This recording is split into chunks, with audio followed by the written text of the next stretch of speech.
And welcome back. Well, Tuesdays are going to be all about transportation here on our Community Conversations. And joining us today, we have Lauren Macias Cervantes with TxDOT talking to us about construction projects happening around El Paso.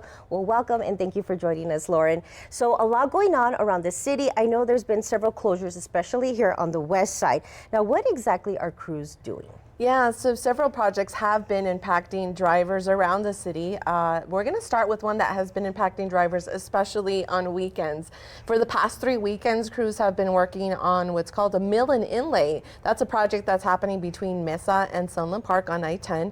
Now, we started with some full closures on I-10, and this last go around, we did it with lane closures. This will go on for at least another 2 weekends on the eastbound side to complete the milling and paving, but then crews are going to come back, add a top layer finishing touch followed by new cameras, new dynamic message signs, and supporting equipment like cabinets and LED signs. Now, the detour for this has been the collector distributor lanes, but we have seen some backup on the weekends. So now I cannot leave this topic of West Side construction happening without mentioning the I-10 Winding West project. Yeah, I live in Anthony, New Mexico. I work on the far east side, so we are all feeling the impact. But I wanted to mention 2 particular activities that are happening on the I-10 Widening West project. We're going to start off with the Los Mochis interchange.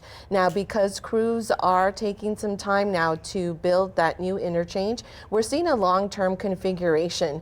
Several columns are going up as if you pass by that area, you've seen. So these columns are 18 feet high and underground 20 to 45 feet. There's going to be a total of 56 of these columns to hold up that future Los Mochis bridge. Eventually, that interchange, that bridge, will have 8 lanes and shoulders. Now, we're also seeing some drainage work that closed part of that area in front of Abundant. We had a 1-lane closure. Crews were working on drainage. So yes, we're widening, with this project, but also that work includes some drainage work. So it takes a while, right? So before the new lanes are built, crews are having to install drainage. That includes the installation of large culvert boxes and pipes. If you pass through that area when it was in progress, that's what was going on there. Now, that was originally going to last 3 weeks, but because crews were working 24/7, that work is now complete and they got it done in a week.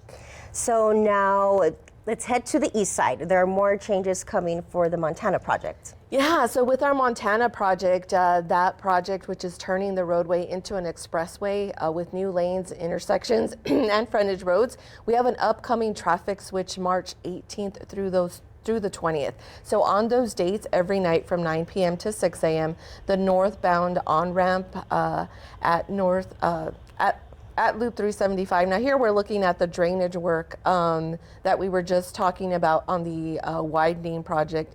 Here you can see the concrete, the culverts going into place there. So that's what that video was showing. But for Montana, we're going to be doing a traffic switch coming off of Loop 375. We're going to switch traffic there in that area so that crews can finish the westbound frontage road in that area near Justice, so near the jail annex in that area. So during the night, you'll see 3 nights of closures so crews can move barriers and things of that nature. But in that area, though, the traffic switch will be small. It'll, be switching just from one side to the other.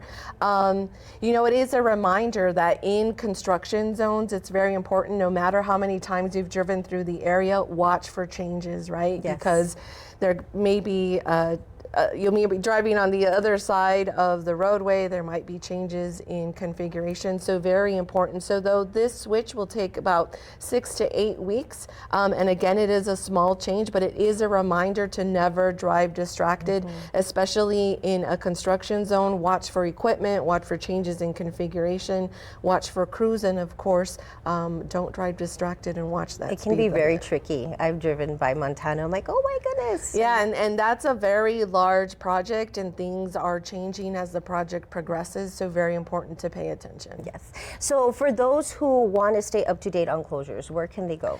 Yeah, there's a lot happening, right? So there are a few ways that drivers can stay updated. First, they can go to our Twitter or X page at TxDOT. That's where we'll put all high impact closures.